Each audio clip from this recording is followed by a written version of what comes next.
Hi, I'm Peter J. Ray. Welcome to Adventures in History. Today's topic is Terry Fralich's 1985 Asian Journey, Part 1. Terry Fralich is the son of one of the sons of Harold Fralich, and Harold Fralich was my father's cousin.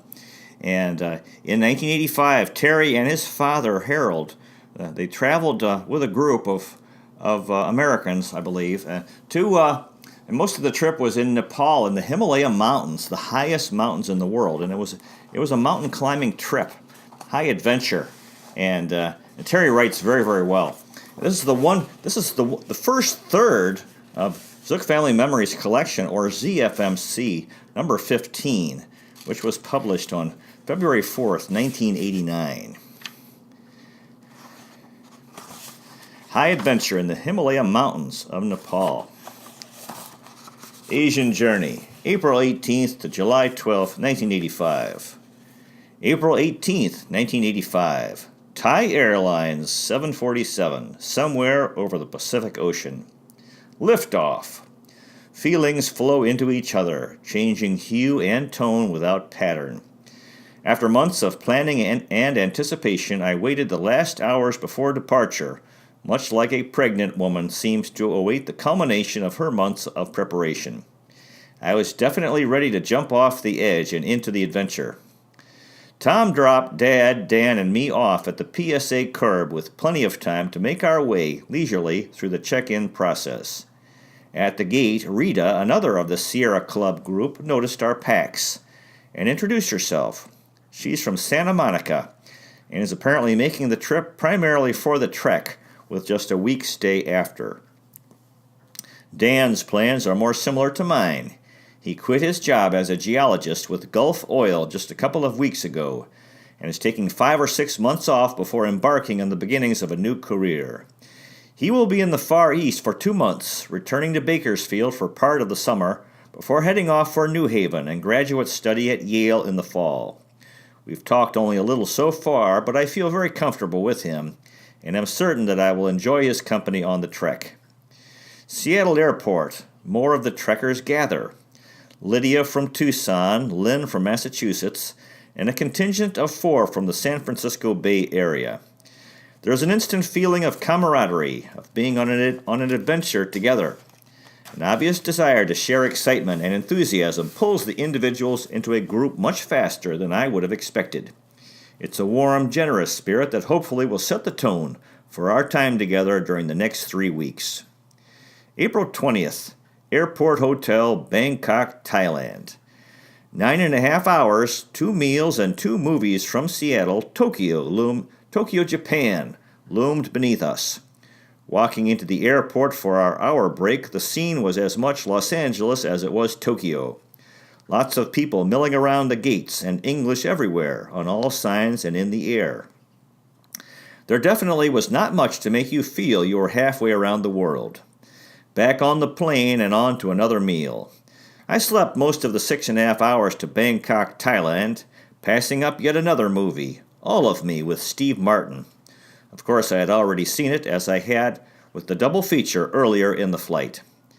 The airport hotel in Bangkok is literally 300 yards from baggage claim, but our Thai liaison insisted that we ride 10 minutes in a bus to a turnaround at the edge of the airport and back, rather than make the short walk. It's not clear whether he was concerned for our safety or thought it unbecoming to walk when we could ride.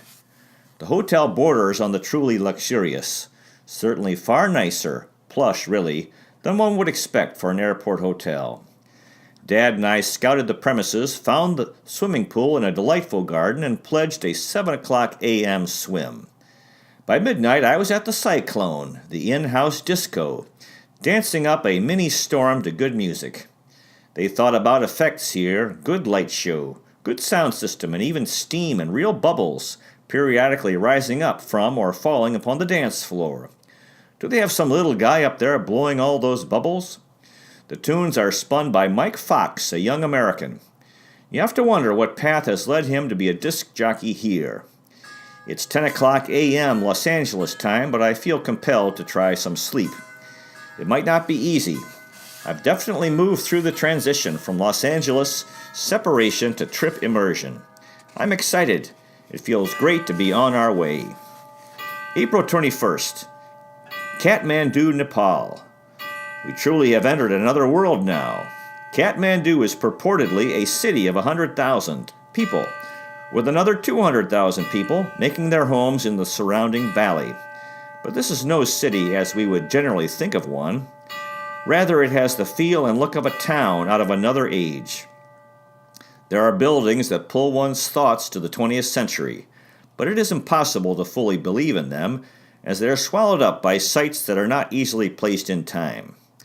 After the usual preliminaries at the rustic Kathmandu International Airport, our group piled into a dilapidated minibus that had a distinct third world feel to it. Sitting around and on top of the pile of packs and duffel bags, we headed for our hotel. The bus was crowded and it was not possible to see clearly what was passing by outside.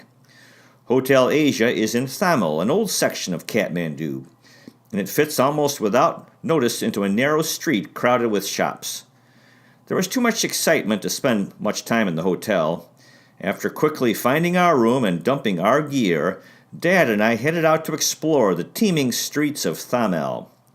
The life of Kathmandu immediately spread before us as we left the hotel, and what a diverse pulse it seems to have. Nepalis defy any single description. Here were women in bright multicolored skirts and sashes with rings in their ears and noses. Children of all sizes, the smaller ones often being carried or hugging the backs of their older siblings. Merchants in the shops, frequently looking Indian but with lighter skin tones. Hill people wanting to sell you a traditional Nepali knife. Older men seemingly absorbed in leisurely conversation, or not infrequently in some religious or spiritual exercise focused on the stupas and religious artifacts and statuary that are everywhere. The images go on endlessly. There are general impressions that form quickly. As we first saw in Bangkok, they do not seem frail or delicate. The Nepalis do not appear to be bothered or irritated by the heavy presence of Americans or Europeans. In fact, they seem on the whole to be very good-natured and friendly toward us. There is a gentleness that one feels about the Nepalis, and when they acknowledge you, as they frequently do in the midst of their activity, their gentleness is expressed with warmth and a childlike innocence. Most of all, there is a wonderful beauty and character in the faces of so many of the people. I wanted so often during our walks down the back streets of Thamel to capture with my camera the beauty of a young woman, the playfulness and sparkle in the eyes of a child, or the fascinating character in the warm face of an older person. But these people are so respectful of you that it is difficult to intrude overtly. Dad and I walked and walked, trying to absorb everything at once. And we tried to avoid the strong temptation to go on a real shopping binge the first afternoon here. The local crafts offer clothes, carvings, rugs, native knives, rings, earrings, necklaces, paintings, drawings, bags, with hundreds of variations of each. Worse yet, the prices make the temptations especially strong. Dad and I tried to follow a strategy of window shopping the first day, but despite our resolve, we bought some native pants and shorts, an outfit for Seth, a handcrafted knife, and a necklace. So much for our determination. At dusk, we met most of the others from the group and found a simple restaurant down the street from the hotel. We all sampled the Nepali, Tibetan, and Indian dishes, drank the local beer generously, and left fully satisfied for $1.80 apiece. By 10 o'clock p.m., Dad and I were both ready for bed. It had been a wonderful day, fascinating in ways that were impossible to anticipate. I had begun to understand why mention of Kathmandu evokes such a sense of the exotic. April 22, Asia Hotel, Kathmandu, Nepal. Yesterday brought more surprises, emotions, and an overall sense of wonder at what passed before me. After an early breakfast, we took a cab to the Tibetan refugee camp and cooperative. The camp was set up shortly after China took over Tibet, so it is a well-established community at this point, with the younger people having been born here rather than in their homeland.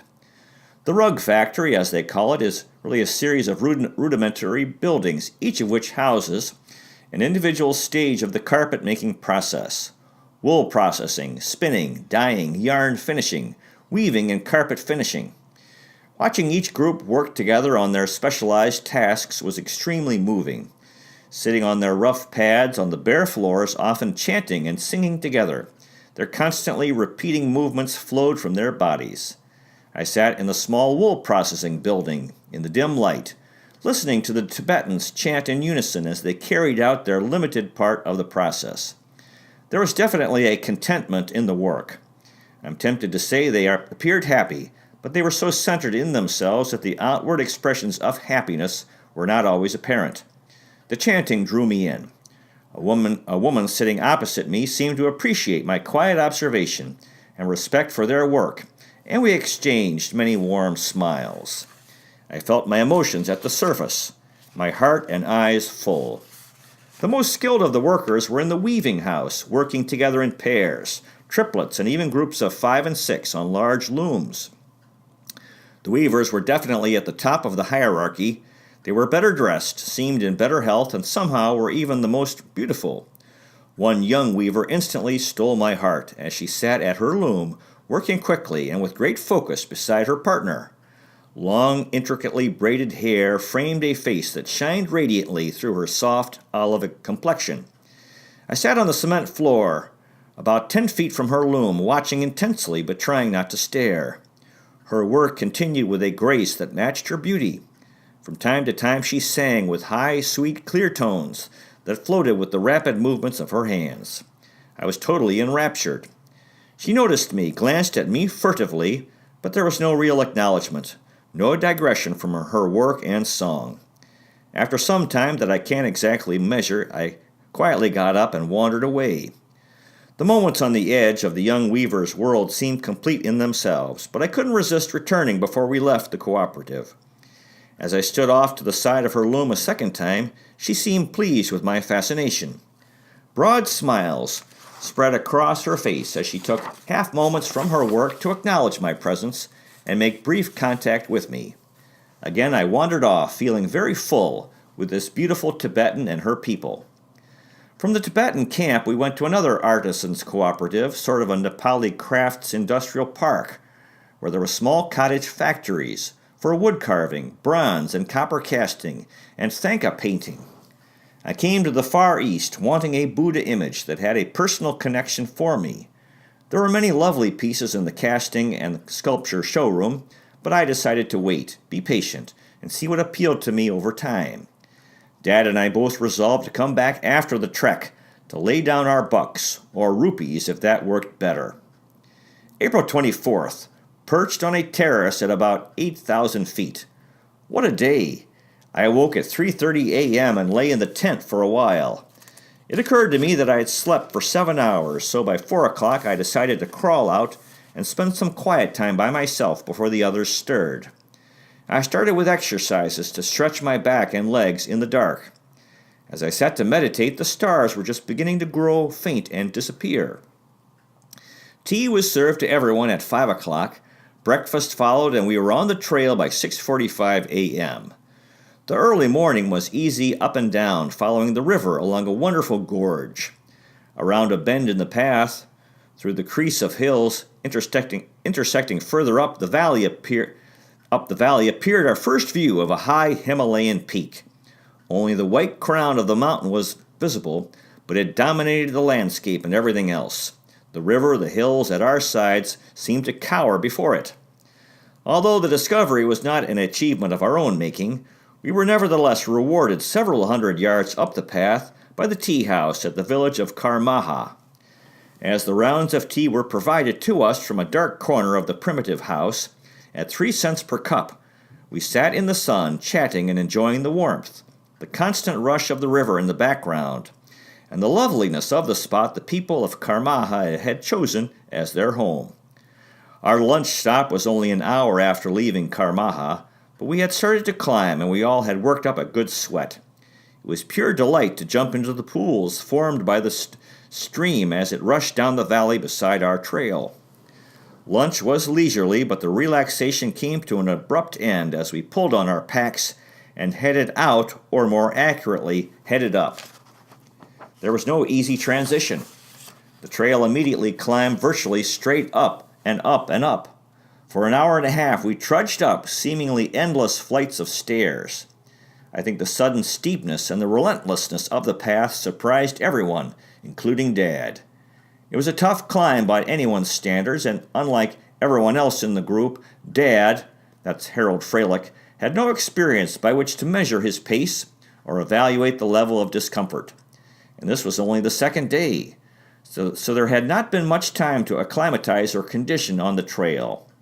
Several times the level of fatigue began to get to him, but he pulled through and with a great deal of positive attitude persevered. Neither of us could resist the obvious comments. Could you ever have anticipated this? If Mom could see you now, she would probably be seized with paralysis. At times it was both funny and amazing. What balanced the work was the wonder we felt as we moved along. Unbelievable beauty both in front and behind us. A setting that seemed untouched for centuries.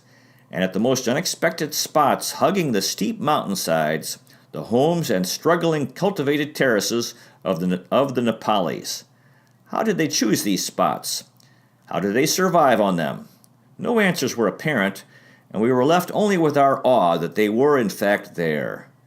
We reached camp, also a precarious hillside perch, at about 4 o'clock, having been on the trail about 9 hours, and having hiked about 6.5 to 7 hours. As I said, what a day. Well, that concludes today's presentation, Terry Fralich's 1985 Asian Journey Part 1. We'll continue next time.